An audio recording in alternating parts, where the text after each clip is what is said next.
入宗选拔上，身为顶级仙二代的女主，不小心撞碎了小绿茶的配件后，便好心拿了个零件做补偿。可没想到她却扬言：“你是在羞辱我穷吗？”见此，苏然只是笑了笑，将身边的飞剑收回乾坤袋中。你不要就算了。站在那里的林芷柔愣了一下，她没想到苏然竟如此不按套路出牌。本来她都准备哭唧唧地说，虽然对方这样对自己，但她也不能没有武器。然后摆出被欺负的模样，把飞剑收好。这回她的手尴尬地悬在半空中，上也不是，下也不是。好在林芷柔反应够快，她抬起袖子掩在眼角，做出一副要垂泪的模样。我一人赶到飞剑宗，什么武器都没有。本以为同门间自有情谊，现在想来是我太天真了。这要是我们这些普通人入宗后，怕不是会被你这样的仙二代给欺负死。他的身子摇摆，仿佛随时要晕倒般。周围的男孩心疼地围在他身边，个个虎视眈眈地看向苏然，分明是怕他再欺负这朵柔弱的小白花。苏然轻蔑地笑了笑：“我欺负同门，飞剑宗分内门弟子和外门弟子。我爹这么厉害，我肯定进内门。像你这样的，就只能做个打杂的伺候我。”听着如此不要脸的话，林芷柔的眼睛都瞪大了。结果苏然又拍了拍自己的乾坤袋：“你看这个袋子里面装的宝物，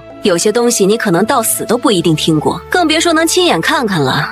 哼，真惨啊！”林芷柔倒吸一口气，脸色都变了。接着苏然又走到他面前，扬了扬下巴：“还有，我就是欺负你能怎么样？我刚才就是把你撞死了，我爹也能把你的魂从地底拎上来给我磕个头，然后再把你塞回去。”话落，苏然转身离开。在场的人你看看我，我看看你，最终愣是没一个敢上前说话的。飞剑宗是天下最好的宗门，也是他们修仙改变命运的地方。苏然是天地人三座主峰中天峰的峰主苏广成的女儿，万一得罪了他，被苏广成记恨上，可就不好了。目前入宗选拔已经进行了2轮，半个时辰后便是最后一轮了。苏然找了棵大树斜倚着，把书中完整的剧情给理了一遍。他现在的身份是个修二代，从小在飞剑宗长大。飞剑宗有天地人3峰，3峰的峰主都生了一个儿子，唯有苏广成家除了儿子还有个女儿，因此他从小就很受大家的疼爱。如今的入宗选拔也不过是给外人展示的过场，好让求仙者知道飞剑宗一视同仁。而另外2个峰主的儿子也都很喜欢他，其中一个还和他定了亲。苏然的人生本该是顺风顺水，然而所有的本该都在林芷柔的出现后变了。林芷柔是个贫二代，长相楚楚可怜，却偏偏很有自尊。她这种柔弱中带着倔强的模样，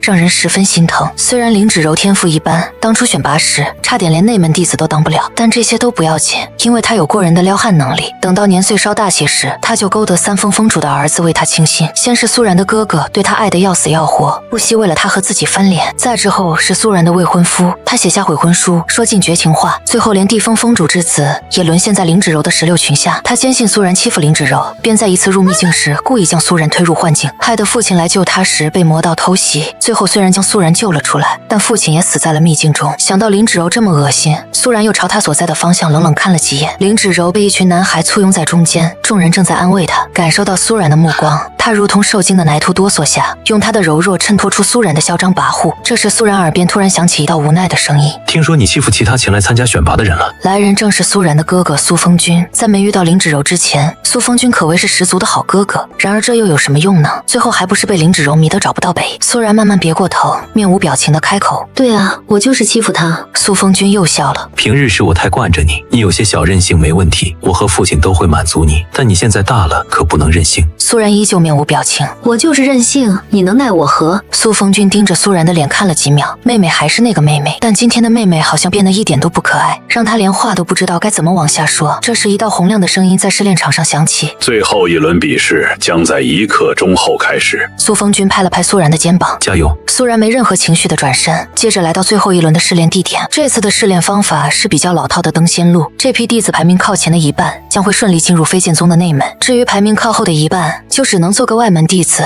苏然朝着林芷柔的方向看了眼，林芷柔被看得莫名有些紧张：“你想干什么？”“干你！”苏然直截了当的回答，让林芷柔气得发抖。他又用那种渲然欲泣的声音开口：“就算你是天峰峰主的女儿，可飞剑宗的入门选拔最是公平，容不得你放肆。”周围人又是纷纷侧目，他们虽然没说什么，但明显是敢怒不敢言的状态。苏然也是直接走到林芷柔旁边，站得离她很近。林芷柔忍不住尖叫一声：“你到底要干什么？”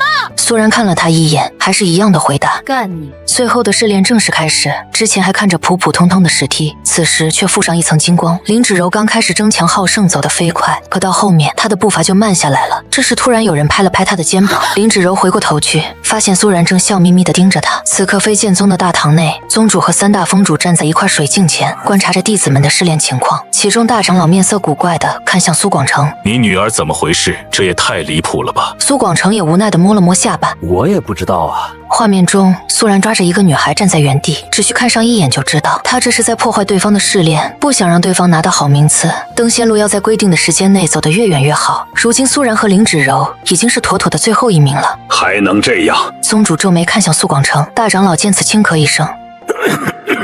试炼的规则中没有表明，所以其实这样也没错。整个大堂陷入沉寂，而此刻的登仙路上，林芷柔整个人已经和疯了一样，她又踢又踹又打的，可在苏然面前都没起到半点作用，而且这一番折腾还把林芷柔的体力都消耗完了。她瘫在那里，连说话的力气都没有，只用那双眼睛恶狠狠地瞪着苏然。面对他的眼神，苏然保持微笑：你不是一直说我欺负你吗？我不得让你好好看看什么才叫欺负。林芷柔满心的绝望，早知苏然手段如此了得，她无论如何也不会招惹。这时浑厚的声音再度响起：还有半个时辰试炼结束。林芷柔脸上的绝望之色更深，正当她再度怨恨地盯向苏然时，却见苏然脸上浮现一抹诡异的笑，接着便感觉身上的束缚被解开，而苏然也以飞快的速度向前冲去，转眼间便跑完了一半的距离，只剩下林芷柔满脸呆滞地站在原地。现在她的排名妥妥的倒数第一，除了进入外门没有任何选择。片刻后入宗试炼结束，天上有几名飞剑宗的弟子翩然落下，他们都是来接这些人进入宗门的，而来接林芷柔的正是苏然的未婚夫宋铎。宋铎年纪不大，举止却十分不俗，袍躯绕着云雾，越发衬得他整个人风神俊朗。宋铎把林芷柔拉上叶子船时，林芷柔的眼睛都看直了，但一想到自己是最后一名进不了内门，他心中就一片悲凉，忍不住当场哭了出来。怎么了？宋铎转头问道。叶子船很稳，林芷柔也不恐高，但他还是伸出一只手抓着宋铎的衣角，同时露出娇怯柔弱的表情。你认不认识苏然？提起苏然，宋铎笑了下。她是我的未婚妻。林芷柔愣了愣，可很快便悠悠地叹了口气，看着他咬着唇强忍委屈的倔强模样，宋铎的心突然有些松动。他追问一句：你这是怎么了？林芷柔的身子猛地一哆嗦，怯怯地抬头看了他一眼，接着又迅速躲闪开。我不能说，我不想你们两个因为我有矛盾。林芷柔越是这么说，宋铎就越觉得他这副模样惹人心疼。没关系的，你说。林芷柔又是百般推辞，最后才在宋铎的坚持下，把苏然欺负自己的事一五一十地说了出来。说完后，他还不忘补充道：宋铎哥哥，你千万不要因为这事去找苏然姐姐，我知道她不是故意的，我就是命苦，怪不得别人。宋铎看着他的模样，眉头深深皱起。而与此同时，大殿内这轮宗门试炼第一的苏然坐在几个长老身边，大家看他满脸乖巧的模样，又想起他在登仙路上做的事，就莫名觉得反差。这时突然有个少年怒气冲冲地闯了进来，看到坐在那里的苏然，他语气不善道：苏然，以前我只觉得你性子骄纵是天真可爱，没想到你现在竟变得如此任性刁蛮。苏然满脸无辜地看向他：你说什么？我听不懂。宋铎指着苏然怒吼：你肆意欺压，害得参加选拔的林芷柔得了最后一名，只能去飞剑宗外门。苏然慢条斯理开口：不是我害他去了外门，我和他同一时间开始参加试炼，我是第一，他是倒数第一，这明明是他不行。说着，苏然抬起头，一双眸子不带任何感情地向宋铎看去。宋铎莫名被看得有些不适，连灵魂都忍不住哆嗦了下。他不知道后面发生了什么，只记得最后的选徒大典，宗门里的人争着抢着要选苏然，最后还是苏广成站出来一锤定音：老子的女儿老子自己教。见此，大家只好选择放弃，对其他看着不错的选手下手。至于外门的弟子是没有师傅的，他们要在外面一边做些粗活，一边学习修炼，而5年后将在这些人中再次进行选拔，每10人中有1人会进入内门。时间转瞬即逝，苏然跟在父亲身后安心修炼，他的天赋十分恐怖，让身为老父亲的苏广成又欣慰又嫉妒。至于这几年，宋铎和苏然的关系明显冷淡下来，苏然知道他没少往林芷柔那边跑，并且给他送了不少天才地宝，还亲自指导他修炼，只为了帮助他进入内门。不久后再次选拔时，苏然又见到了林芷柔，几年不见，他也出落得亭亭玉立，那张脸算不上顶级的好看，却时不时流露出一种逞强的神色，让人心疼。看到苏然，林芷柔脸上浮现出一抹微笑，接着走到他面前开口道：当初你费尽心机不让我进内门，现在我还是凭借自己的努力进来了。苏然有些惊讶地看过去：你配个锤子闻言，林芷柔脸色煞白，但她也没有反驳，因为此时宋铎正好从附近经过。他在看到这一切后，神色不悦地走过来，张口便对苏然呵斥道：“你怎么又欺负林芷柔了？”苏然听后对他竖了个中指：“傻子，你看我哪句话欺负他了？我说的都是实话。”扔下这句话后，苏然转身离去。看着苏然离去的背影，宋铎气得咬牙安慰林芷柔。林芷柔摆出一副为别人考虑的模样：“她是你未婚妻，你这样对她是不是不太好？”宋铎冷哼一声：“她性格太嚣张了，如果真和她结为道侣，那恐怕也没法修炼了。整天都鸡飞狗跳的，只有像你这样坚强又懂事的，才适合一起修行。”听着宋铎的话，林芷柔假装有些娇羞，又有些听不懂地看向一旁。自从林芷柔进了内门后，见到宋铎的机会比以前多不少，两人间的接触也更加密切起来。苏然只当作看不见，他拼命修炼，成为一批进入宗门内第一个达到筑基大圆满的人。3个封主的儿子比他年长几岁，修为此时也不过和他一样。按照苏然的修炼进度，再过段时间超越他们3人也是板上钉钉的事。洞府内，苏然打开乾坤袋，身为天风封主的女儿，她这些年拿了不少好东西，尤其是那些突破等级的丹药，因为一直没吃攒了一堆。这些丹药有助于拔高修为，但用多了容易导致灵力虚浮，不利于后期修炼。苏然想了想，找了个借口去地封见宋铎。两个人虽然名义上还是未婚夫妻，但这几年关系格外冷淡，比普通的同门还不如。看到苏然出现，宋铎有些不喜：“你过来做什么？”苏然没多解释，只把丹药往桌上一拍：“用不完。”扔下这3个字后，苏然转身离开。天地人3封虽然并列3大主封，但实际上天风封主的滋润程度几乎是吊打其他封，所以苏然随便拿出来的东西，就算是宋铎都有些眼红。而且这些年来，他为了接济林芷柔，只能从自己的东西里往外送，现在也有些捉襟见肘。宋铎正盯着桌上的丹药发呆时，林芷柔走了进来，他同样看到桌上的丹药，有些好奇：“那些是什么？”宋铎愣了下，开口：“这都是苏然用剩下。”林芷柔先是惊讶地捂住嘴，接着又露出几分无奈的苦笑：“难怪他修为长得那么快，就算是修炼，他这样的修2代也和我不一样。他可以用丹药把修为堆出来，可我只能什么都靠自己。”另一边回到洞府的苏然，心里盘算的明明白白。林芷柔这人本来就天赋不高，打基础的时候又在外门耽误几年，他还是喜欢走捷径的性格。这丹药要被他看到了，怎么可能不无动于衷？结果和苏然预料的一样，他送给宋铎的丹药全入了林芷柔的口。林芷柔的实力也在短时间内提升一大截，没过多久就到了修仙弟子第一次历练的时候。这次历练去的是附近的昆仑山，山脉深处有不少灵兽。5个弟子一组，完成规定的任务后回来。记得原剧情中，林芷柔这次是和苏风君分到了一组。苏然暗自计划了一番后，找到父亲：“过几天去昆仑山历练，我想和我哥在一队。”苏广成听完苏然的话，眉头一皱：“那我把你哥调到你这里来。”苏然抿了抿唇，最终慢吞吞地说了实话：“不，我还想林芷柔也在，这2人都要和我一起。”苏广成眉头皱得更深了，他探究的目光在苏然脸上掠过。“你在打什么主意？”苏然一脸乖乖巧巧：“我没打主意。”看着苏然这张懵懂无害的脸，苏广成答应后还是有些忐忑不安：“你第一次历练我也不放心，我还有个弟子之前总在闭关，他正好也要参加历练，到时就和你分在一个组。”苏广成如意算盘打得噼里啪啦响，历练4人一组，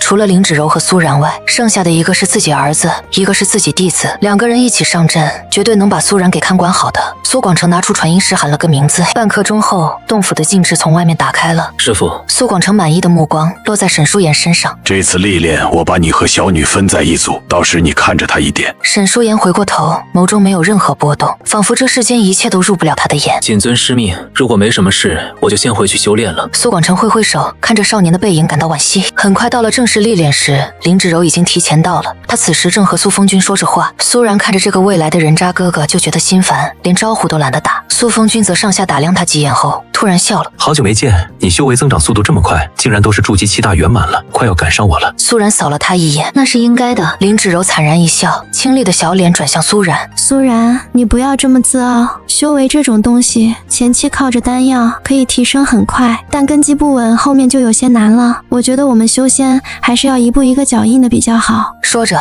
他对苏风君绽放出笑容。苏风君的表情却有些古怪，外人或许不是很清楚，但作为苏然的哥哥，苏风君却是知道的清清楚楚。林芷柔察觉出了异常，却把这当成苏风君没见过她这样贫穷的女孩，于是她低头浅笑道：“我知道你可能不信，但我家境贫寒，不是什么修仙大族，别说是丹药，就连普通点的灵药都没见过，所以我的每一分修为都是靠着自己的努力一点点积攒下来的。”林芷柔说完话，等着苏风君对自己的心疼，结果他根本没做出自己预料中的反应。林芷柔心中有些恨恨的。片刻后就到了试炼正式开始的时候。昆仑山山脉里面灵兽众多，总体又不算危险，是飞剑宗用来给新弟子做第一次历练的绝佳场所。历练一开始，林芷柔就朝苏风君身后躲了躲。之前在登仙路上，苏然对我有些意见，我怕这次历练。这下苏风君总算有了些反应，他温声对林芷柔开口：“没事，有我在，他不会怎么样的。”林芷柔咬着唇，脸上露出一抹虽然被欺负，但仍然坚强着的模样。我会努力修行，自己保护好自己。苏风君的眼神温柔了几分，带上些许怜惜。突然一阵阵凄厉的惨叫声响起，黑漆漆的灵鸦从天空坠落下。灵鸦是他们这次历练的任务之一，苏然一人带着可怕的攻击性，几乎要把全部任务给包揽个干净。原本缩在苏风君身后的林芷柔，莫名就有些找不到查理查气的切入点。接下来有苏然在，整场历练都进行的有些诡异，几乎不需要任何人出手，所有的危险都能尽数解决。而沈舒言除了刚开始没反应过来，后面也加入了战斗。他冷峻的脸上没有表情，但却和苏然配合的极好。苏风君也不好意思袖手旁观，他看了眼林芷柔，最终说了句：“你保护好自己。”三个人便一起投入到了战斗中。活衬托的林芷柔站在原地，像个傻子一样。原剧情中，她虽然也没出力，但也混在其中，装出一副努力的模样。可这次不同，这次的战斗结束太快了。以林芷柔的修为，等她冲上去时，战斗已经停止，这就显得她十分尴尬，站在那左右为难。本以为能趁着这次历练的机会，在苏风君面前刷刷好感，可这一趟下来，她除了在苏风君面前表现出柔弱需要保护外，根本没引起她任何别样的情愫。苏然这一组历练进行得很快，没多久就到了昆仑山最深处。这时不远处传来一阵异响，伴随着猛兽的嘶吼声，让人心头本能浮现出一抹危机感。不好，是猛甲兽，还是筑基期大圆满，即将突破金丹期的猛甲兽。同样等级下灵兽皮糙肉厚，再加上每日都在生存中与其他灵兽搏斗，战斗力要远高于同等级的修士。林芷柔的脸色也难看了一下。快跑！苏风君提高嗓音，满脸警惕。可这时已经迟了，猛甲兽张开血盆大口，正踏步朝他们几人冲来。见此，苏风君拉着林芷柔的手臂后撤，同时发出求救讯号。林芷柔这会倒有些支棱起来了，她意识到是个机会，反而挡在苏风君面前。你先走，有事我保护你。苏风君心中刚有些感动，就见苏然跃到了猛甲兽的背上，而后直接把剑插进了猛甲兽的要害处，剧烈的疼痛袭来。猛甲兽用尾巴拼命朝苏然砸去，这时沈舒言也攻向了猛甲兽的另一处要害。救援的人才刚到，猛甲兽已经倒在地上断了气息。林芷柔尴尬的收回手，有些不甘的走到苏风君面前。我总以为自己只要好好努力就行，没想到修仙除了天赋不能改变，还和别人区别着法器，有时候真觉得自己的努力像个笑话。林芷柔轻轻擦拭着眼角，意有所指地盯着苏然手中提着的长剑。在他看来，沈舒言和苏风君的修为都比苏然强，可全程却是苏然出了绝大多数力气，更是在击杀猛甲兽时，近乎一个人抗下所有。那说明什么？说明肯定是他手中用的法器比较好。苏风君闻言，捏紧手上的剑。今天苏然用的剑不是什么好剑，他都想不出来是怎么在苏家找到那个破烂玩意儿的。历练结束后的小队都聚集在一块空旷的场地中等待。林芷柔仍在找着机会和苏风君说话。剧情的力量是强大的，哪怕有苏然从中掺和，林芷柔没机会在历练中刷一波苏风君的好感度。但眼下两人相谈甚欢，明显能看出来，苏风君对林芷柔的态度还不错。苏然目光看向遥远的入口处，耐心的等着，终于等到了那抹身影。宋铎没能分到和林芷柔一个队，又听说他们遇到了猛甲兽，虽然最后是安全的，可他仍是匆匆朝着林芷柔所在的方向赶来。苏然先他一步走到林芷柔面前，接着一手薅住林芷柔的头发，另一只手高高抬起，左右开弓对着她抽了过去。这一幕清清楚楚地落入宋铎眼中，他红着眼冲到苏然面前。你干什么？苏然瞥了他一眼，随后委屈地带上了哭腔。我打他怎么了？我打的就是他这个勾引我未婚夫的狐狸精。苏然的话一出口，林芷柔的脸色就变了。她虽然和宋铎关系不错，可还没完全确定下来，以后选择的道侣就是宋铎。毕竟在这飞剑宗内，还有比宋铎更好的男子，就比方说苏风君。林芷柔慌了一秒钟，但很快回过神，她冷着张脸，腰身挺直，露出副不畏强权的倔强。我林芷柔虽然人穷，但志不短。你未婚夫就是你未婚夫，我根本不屑去和你抢。林芷柔话语铮铮，似乎真的如她所说的那样，没有别的心思。苏然眸光一沉，抓住林芷柔手中的剑举起。这是我给宋铎的定情信物，如果你们两个没有猫腻，怎么会到你手上？苏然的话说完，场地里确实有些人发现了，林芷柔手上拿着的正是苏家的东西。她慌张的想把剑收起来，可苏然却再次上前抓住了林芷柔身上的玉佩。这是增长修为的上等法器，也是我送给宋铎的，怎么又出现在你这里？众人定睛一看，这确实又是苏家的东西。苏然连着在林芷柔身上挑了好几件东西出去，这都是我送给宋铎的，其中还有定情信物，而且全部都是贵重法器。你倒是说说，你们两个没猫腻东西西怎么会在你手里？林芷柔张了张嘴，怎么也圆不了这件事。宋铎则更是红着眼睛扑过来。苏然，你在说什么？这些东西你给我时说不要的，怎么就成了定情信物了？苏然白了他一眼，我傻了吗？这么贵重的东西不要了？宋铎瞠目结舌，林芷柔也不知所措。苏然给宋铎送的东西，他看到后在宋铎面前装可怜，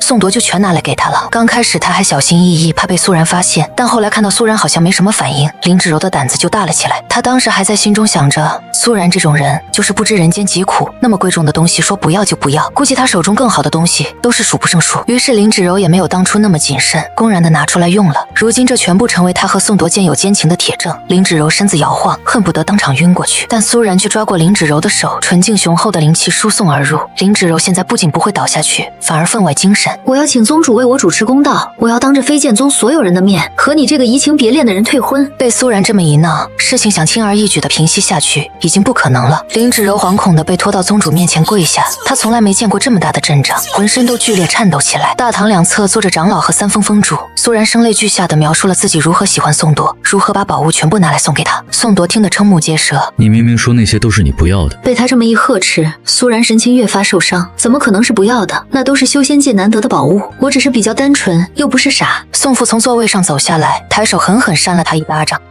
随后才万分愧疚地对苏广成说道：是我没教育好儿子，这一巴掌就当作赔罪。苏然垂着头，纤长的睫毛落下。苏广成冷声开口：一个巴掌就想把这件事解决，未免想得太简单了吧？宋父看着苏广成的模样，知道这事不会轻易过去，他又转过头问向宋铎：都收了苏然那些东西？事已至此，宋铎也不敢隐瞒，只好一五一十的全部说出来。宋父越听脸色越难看，他目光在宋铎和林芷柔身上来回转动。这些东西回头地风这边按2倍的价值赔偿1份送过去，你觉得怎么样？地风本就没有天风有钱，宋父这些年积攒出一些家当也不容易，他开出的条件完全就是在割自己的肉。苏广成知道这对宋父来说算是有诚意，他转过头，目光扫向跪在地上的宋铎。既然宋铎喜欢的另有其人，我也不好强人所难，这婚约也解除了吧。苏广成的话说完，苏然突然蹲下身子问向宋铎：你喜不喜欢他？宋铎本就心性不够沉稳，他看着面前混乱的一切，眸光动了动，最终横下心道：我喜欢他。苏然笑着伸出手挑起林芷柔的下巴。那你猜他喜不喜欢你呢？在外门时是你手把手教他引气入体，他晶石不够用，是你把晶石拿去给他，他修为等级增长的慢，你便千方百计搜罗丹药，连同我给你的一起拿去让他服用。我猜他一定喜欢你吧，所以才会接受你这么多的馈赠。苏然每说一个字，林芷柔的身子就颤抖几分。他自以为和宋铎接触时十分隐蔽，却没想到苏然全都知道了，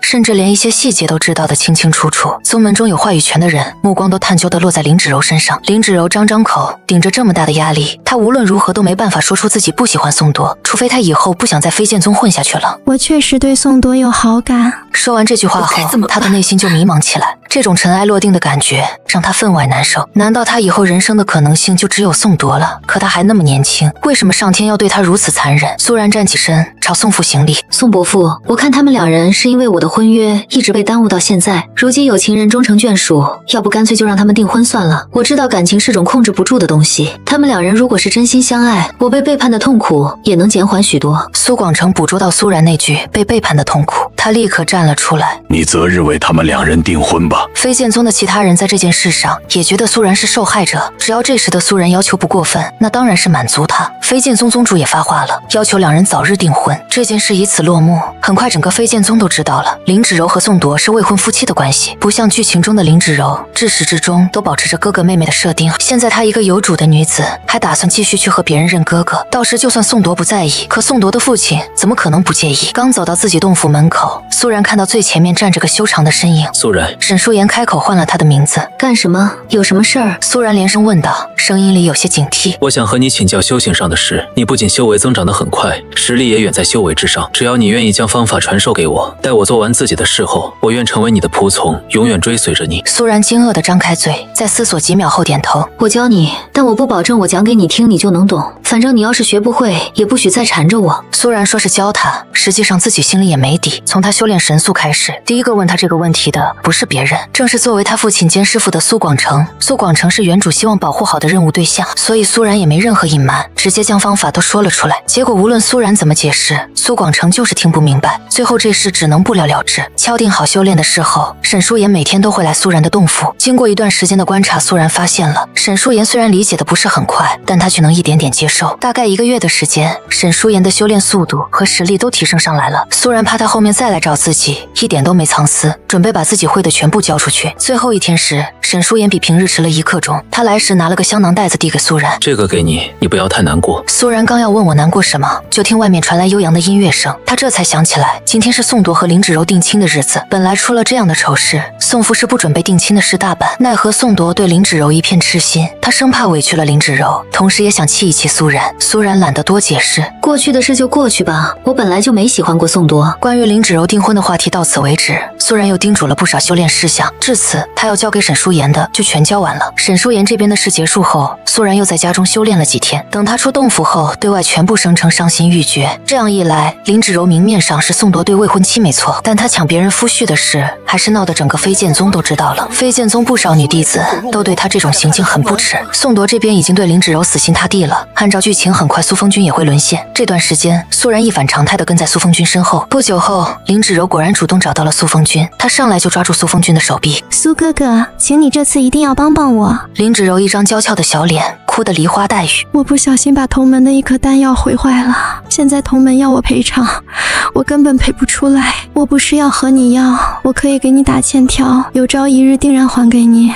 苏然挑挑眉，径直从后面走了出来。林芷柔吓了一跳，准备挣脱开苏风君，结果却被苏然按了回去。弄坏了东西赔偿不起，怎么会找我哥呢？你以前一个人无依无靠的，没办法赔偿也就算了，现在你都和宋铎订婚了，有事不应该直接找宋铎吗？趁着林芷柔不注意，苏然打开一个传音纸鹤。林芷柔挺直腰身，满脸倔强。正因为他是我的未婚夫，我的家庭又比他差那么多，所以我必须自尊自立，才能不被他看轻。如此一番歪理，苏然都快听不下去了。之前他把丹药和宝物拿去给宋铎，宋铎转头就送给了林芷柔。那时2个人还只是普通同门关系，可也没见到林芷柔不好意思。苏然笑了一下，是吗？原来只是因为不想欠未婚夫人情啊！我还以为是宋铎穷的连颗丹药都拿不出来。早知道地风比不过天风，但我也没想到地风竟然穷成那个样子。说完这番话后，苏然直接把传音纸鹤给宋铎父子发了过去。原本退婚事件后，苏父就对地风有了意见，虽然表面上还算正常，可背地里的关系有些微妙。宋父本来就被苏广成痛斥一番，扫了颜面。如今林芷柔也算是宋家人，可求助都求助到天风去了，想来宋父的脸面会更加挂不住。苏然发完纸鹤，继续笑了笑。终极洗精法水丹，那是可遇不可求的好东西。你说你会还，那到什么时候还呢？而且这丹药人到金丹期就没效果了，你可别等我哥都用不上了才把东西还回来。苏然说完，林芷柔气得浑身颤抖，可不等他再辩解，就见宋父拎着宋铎往这边赶来了。这是怎么回事？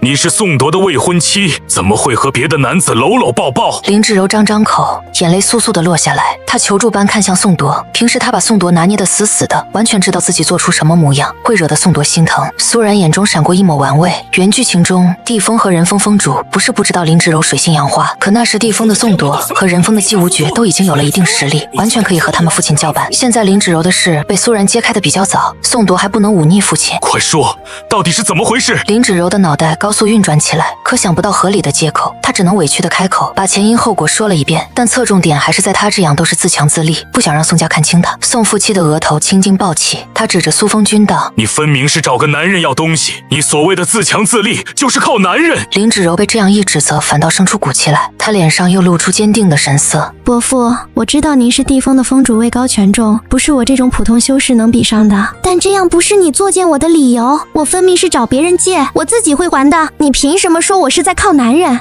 我靠的都是我自己。当着苏然的面被一个晚辈呵斥，宋父的情绪已经在失控边缘徘徊。林芷柔，注意你的身份。林芷柔仍然不觉得自己做错什么，反倒是和他对视。如果伯父觉得我身份低微配不上宋家，那我还觉得宋家仗势欺人我也看不上呢。既然如此，那我和宋家的婚约直接取消算他微微扬起下巴，露出一副骄傲的神情来。我会告诉这飞剑宗的每一个人，是我主动退婚，是我不要宋家，我对地风毫无想法，我就算靠自己也能自强自立。林芷柔的话宛若压倒骆驼的最后一根稻草。宋父在飞剑宗有一定的身份和地位，多少年都没听过这样刺耳的言语。当下他一口血喷了出来。我们宋家也不想要你这种蠢妇。林芷柔本就有些受不了自己身上束缚着宋铎未婚妻的名义，现在宋家又是如此看不上她，她的自尊心受到严重挫伤，激起了林芷柔那颗争强好胜的心。好，从今往后，我林芷柔和你宋家半点关系都没有。说完这番话后，林芷柔决绝地转身。宋铎眼中闪过一抹错愕，宋父看他的模样怒其不争，直接抬手朝他扇了过去。宋铎被扇得直接跌坐在地，但却依旧朝他离去的背影大声喊道：林芷柔。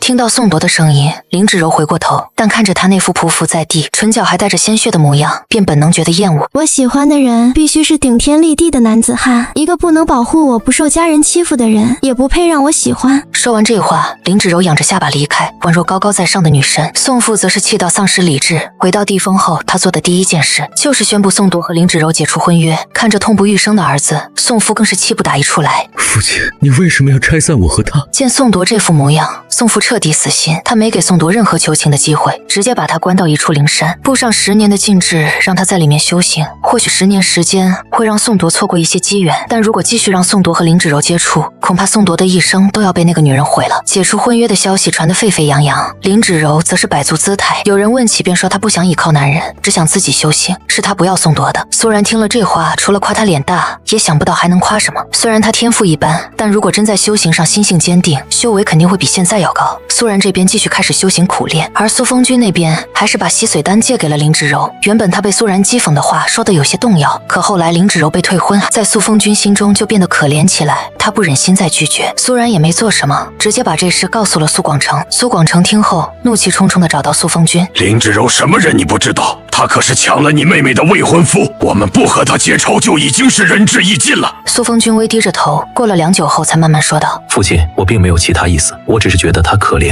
父子两人对视，苏广成带着怒气，而苏风君却是觉得他小题大做。在两人僵持之际，苏然突然开口：宋铎刚开始也是可怜他，你现在的表现和宋铎有什么不一样呢？苏风君回过头，语气有些不耐：苏然，你以前是任性点，但还是可爱的，现在却变得自私、任性、尖酸刻薄。苏父指着他的手都在颤抖。苏然退婚时，他还觉得宋铎愚蠢到无药可救，现在看来他的儿子也好不到哪儿去。苏风君，我并不因为苏然是我女儿，所以才偏袒她，而是因为这件事你确实做得有错。倘若是哪个男子抢了你的未婚妻，苏然对那人施以任何援手，我也同样会训斥他。话说到这个份上，可苏风君依旧沉着双眸，根本听不进去苏广成的任何话。父亲，你就是偏袒他。苏风君转过头，目光落在苏然身上。你曾是我最疼爱的妹妹，那是因为我目光短浅，没见过外面的世界。在这世上还有很多性格坚毅的女孩，她们身上所具有的美好品质，是你一辈子都不会有的。扔下这句话后，苏风君头也不回地走了。苏广成脸上露出一抹无奈：你不要和你哥哥计较，我就当没他这个儿子了。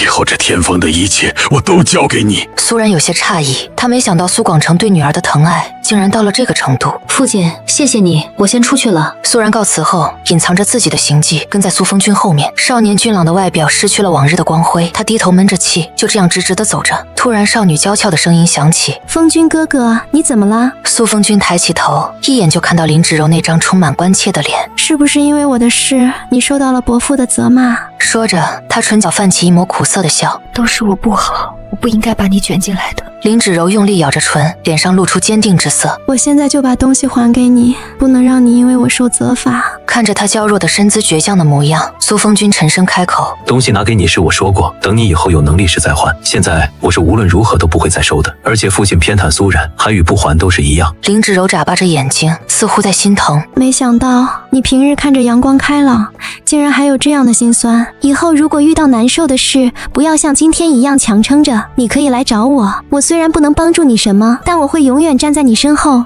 哪怕与全世界为敌，我也会支持你。苏然在后面听着，差点没直接吐出来。如此恶心的话，他是怎么说出口的？苏然微微低下头，唇角泛起一抹古怪的笑。林芷柔看上苏风君，无非是看上他的条件。要是让林芷柔知道苏广成准备不认这个儿子了，他会是怎么个反应？苏然没急着去和苏广成提这件事，而是不打扰林芷柔两位，让他们的感情自由发挥。苏然在心中算着，估计苏广成的失望积攒到极点时，再次找到他。父亲上次说要不认哥哥，这是真的吗？苏广成身子微微一震，痛心和无奈的神色交替出现。苏然小步挪到他面前，父亲，林芷柔是我为眼中钉，哥哥喜欢林芷柔，他定然会和我势不两立。苏广成闭上眼睛，哪怕看不清他的眼神，但此刻他的挣扎却那般鲜明。好。良久后，苍老的叹息从他喉中发出。等你进上金丹后，我就对外宣布，日后天风封主的位置由你继承。至于苏风君之前给他的东西，我不会讨要回来，但从今以后他不是我儿子，这天风的东西也和他没有半点关系。苏然眨了眨眼，父亲你放心，我以后绝不会和我哥一样。苏广成点了点头，你先去修炼吧，争取早日突破金丹。正好这段时间我在飞剑宗附近找了个灵气充沛的洞府，你明天一起来。苏然点点头。到了约定见面的时间，他看到苏广成身边还站着个沈舒言，山洞中正好有2个洞穴，苏然径直挑了一个，而沈舒言进了另一处洞穴。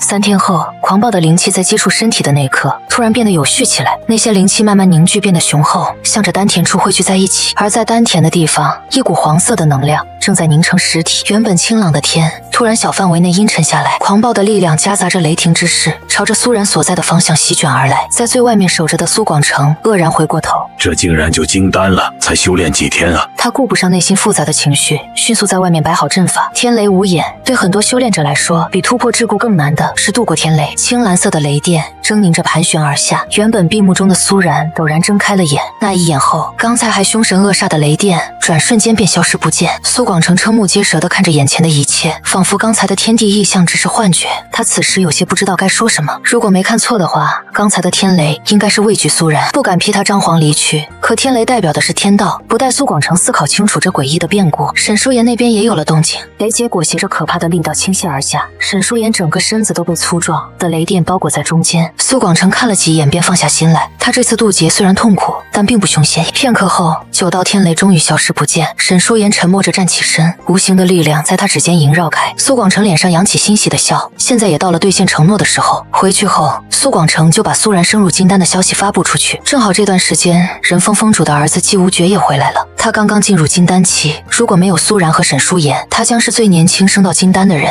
现在有了那2人，季无绝一下就成了第3。至于苏风君那边，听说苏然到了金丹后心神大乱，林芷柔在他身旁安慰：君哥哥，你不要难受，苏然他修为增长的那么快，一定是服用了丹药。那些丹药短时间有用，可长期使用终究会对修炼造成影响。要是换以往，林芷柔这样细声细气的话能让苏风君心中宽慰，但这次苏风君的脸却是无比的黑。金丹和以往修炼最大的不同是要度过雷劫，如果靠丹药就能轻松到达金丹，那未免太不把天法放在眼里了。苏风君低头看着面前的请柬，这是苏广成给他的。苏风君本想直接将请柬扔掉，但林芷柔却抓住他的手，他眸中的光变幻不定，最终定格成嫉妒与不信的模样。我们过去看看，说不定还能打听出什么来。苏风君被他说动，最终沉着脸还是去了。庆祝的仪式热闹非凡，苏广成心情十分愉悦，周围的人都对他充满恭维和讨好。飞剑宗3峰实力最强的就是天风，现在又出了个苏然，剩下的地风和人风更是拍马都追不上天风。苏风君和林芷柔坐在现场，脸色都不太好看。林芷柔扯着苏风君的衣袖轻声道：没关系的，伯父现在对苏然再好，但苏然毕竟也只是个女孩子，以后整个苏家都是你的。苏风君黑着的脸有了几分缓和，显然这个说法宽慰到了他。林芷柔又笑着问道：今天来了好多人呢，听说飞剑宗有3大主峰，最后一个人峰我还从来没见过峰主呢。苏风君的手斜斜一指，林芷柔顺着他指的方向看过去，一个模样威严的男人身边站着一位身穿蓝色衣衫的少年，少年唇角向上勾起，泛着抹邪气和痞意。林芷柔心中大概知道，仁丰峰主的儿子叫季无绝，出门历练有几年的时间。他下意识看了眼身侧的苏风君，苏风君好是好，可他太过于中规中矩，从小按部就班的修炼，属于温室里的花朵，没经历过任何艰辛。而季无绝就不一样了，季无绝年纪还不大时，就为了提升修为主动出门历练，现场的气氛热烈到了顶峰。林芷柔满脸不屑地看着，等时机差不多了，苏广成站起身开口：今天请大家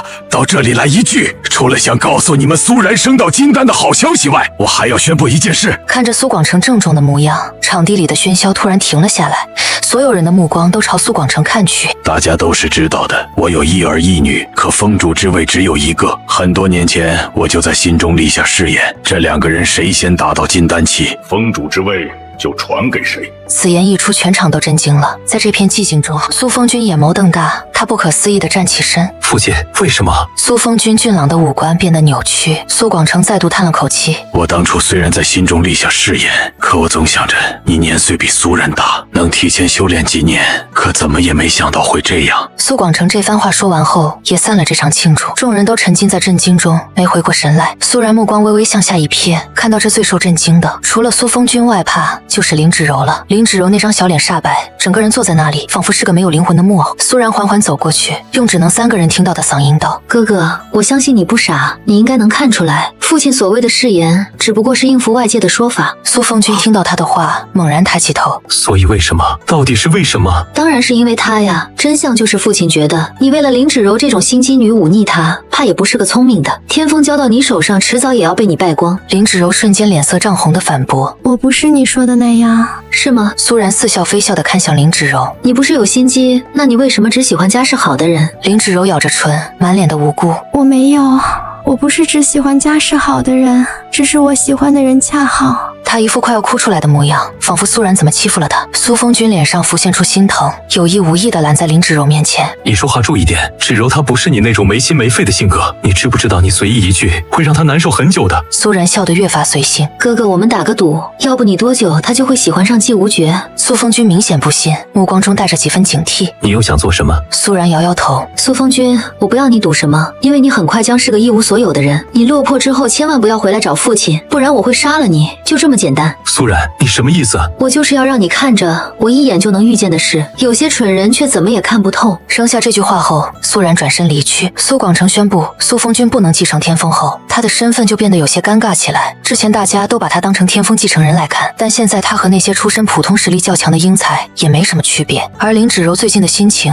则是变得复杂起来。如果苏广成什么都不留给苏风君，那他和自己这样的家境又有什么区别？林芷柔对苏风君的好感莫名有些降低，但碍于苏然那日所说的话，他也不愿意从心底承认自己对苏风君的态度有了转变，就只能把一切都寄托在修炼上。至于他对苏风君态度稍微有些转变，林芷柔也顺理成章的全部推到修炼上。我最近一心想提升修为，免不了不能时刻顾及到你的感受，你一定不会怪我的吧？林芷柔都这样说了，苏风君也没什么可说的。可林芷柔天赋太过一般，性子也不太能吃苦，哪怕她现在认真修炼，其实成果也就那样。为了修炼，林芷柔准备去向更为优秀的同门请教，而季无绝身为同辈中第3个晋升到金丹境的人才，林芷柔自然要去和他请教一番。奈何林芷柔天资不算好，有些关键之处，告诉他也听不明白。季无绝自从回来后，没少有人来请教。刚开始林芷柔出现时，他是有些烦的，简单说了几句就想把林芷柔给打发走。但林芷柔竟拿出城门立雪般的精神，不得到季无绝的指点，他就绝不离去。林芷柔的执着让季无绝有些诧异：你为什么能做到这个程度，日日守在外面？因为我出身不好，没有任何人可以依靠，我想变强大就只能靠我自己，所以只要能变得强大，再苦再累我也愿意。看着他一张柔弱的小脸露出如此有反差的表情，季无绝心下不由有些动容。之后季无绝经常指导林芷柔，2个人接近的时间也增加了许多。苏风君因为苏广成的那番话，心境受到极大的影响，修为增长速度放缓，同时看到林芷柔和季无绝接近的那般频繁，他内心也有些不是滋味。可那林芷柔从头到尾都打着修炼的旗号，但凡苏风君提出一点异议来，林芷柔就板着一张脸义正辞严：如果你的修为也能在飞剑宗排上名号，我也想找你来给我指导。苏然当初说的话宛若一根刺扎在苏风君心上。你当真对季无绝没有其他想法？他这话一出，林芷柔宛若一只被踩到尾巴的猫。请你不要思想如此龌龊，难道异性间就不能有纯洁的友谊了？我都说了，我和他只是为了修炼，你为什么要一直疑神疑鬼的？林芷柔一顶大帽子扣下来，苏风君除了沉默，完全不知如何应对。苏然这段时间只隐约了解到林芷柔和季无绝越走越近。就在这个期间，沈淑妍突然来向苏广成辞别：师父，我有些私事要处理，需回去一趟。坐在高台上的苏广成难得沉默了，血海深仇，岂是他三言两语就能让对方放下的？去吧。苏广成无力地挥挥手，未经他人苦，莫劝他人善。血债就要血偿，如果是他站在沈舒言的位置，或许也找不到比这更好的解决方式了。之后的几天，苏广成把天风封主的位置传给了苏然。封主传位不是小事，也同样举办了盛大的仪式，飞剑宗宗主和长老们都来做了见证。至此之后，天风封主的位置尘埃落地，这对于本就颓废的苏风君来说，更是遭遇了重重一击。他的心性几乎崩溃，连带着修炼也一落千丈。可即使如此，他的修为也比林芷柔要高很多。想到林芷柔，苏风君的脸色就有些阴沉。最近这段时间，他经常见不到林芷柔的人影，只要问起来，都说是去季无绝那里修炼了。可苏风君也不是傻子，修炼这种事，学习是一方面，更多的是靠个人的领悟，再加上林芷柔的修为，除了刚开始时增长稍微快一点，到后来几乎就是原地踏步，没怎么增加。他在洞府中等了好几天，才等到林芷柔的人影。林芷柔刚回来，就被他吓了一跳。你在这里吓人干嘛？你去哪儿了？是不是又去季无绝那里了？一连串的质问从苏风君口中蹦出，他现在身上早没了曾经阳光的味道，变得阴郁许多。林芷柔脸色难看。我是去找季无绝了，可我都和你说了多少次，我找他是为了修炼。修炼？苏风君露出一抹讽刺的笑，就你那点修为，增长的那么慢，也好意思说去修炼的？提起修为增长速度，林芷柔神情有些恨恨的。她原本底子就差，当初又用了不少丹药，现在修炼起来确实是十分困难，尤其是想突破境界时，几乎就卡在那里不动了。因为这个问题，她和季无绝哭过好多次，季无绝也被她执着追求修炼的精神感动。最近有个秘境要开启，答应到时候带她一起去。想到这，林芷柔就觉得心中感动。季无绝虽然人看着坏坏的，可人却很暖，而且身为一个男人，给人依靠才是最大的优点，不像苏风君整日死气沉沉。念及此，林芷柔立刻冷着一张脸，有些不悦。不管我成功没成功，但我至少付出努力了。你凭什么去嘲笑一个在努力的人？你这个样子真让人觉得很恶心。苏风君突然低吼一声，俊朗的脸庞阴云密布。他打开洞府门口的禁制，把林芷柔封锁在里面。苏然曾经说过的话突兀地浮现在脑海中，那时季无绝才刚历练回宗，林芷柔连话都没和他说过一句，苏然就能判断出林芷柔会和季无绝间有问题。苏风君的脸色突然变了，林芷柔嫌弃的话语和苏然看智障般的眼神来回在他脑海中浮现。他突然伸手抓住林芷柔的手臂，以后不许去季无绝那边，你听到没有？苏风君瞪着眼睛，早没了翩翩公子的模样。他宛若笼中困兽，为了林芷柔失去一切。如果他连林芷柔都失去了，那就真的要成为笑话中的笑话。林芷柔尖叫一声，用力抽出手。苏风君，你发什么神经病？我们都是平等的人，你凭什么限制我的人生自由？我知道你以前是高高在上的苏家少爷，无论如何骨子里都带着看不起别人傲气。既然这样，我走。扔下这句话后，林芷柔就头也不回的去了季无绝的洞府，留下苏风君愣在原地，满脸不甘。苏风君最近过得不好，但苏然和苏广成都满不在意，毕竟路是他选的。再过一段时间，就到了100年一次的秘境开启之日。提起这个秘境，苏然的眼眸中冷光闪烁，原主就是在这个秘境中被季无绝陷害，这次他要这些人血债血偿。苏然一改之前漫不经心的敷衍态度，特意去了趟天风的藏宝阁。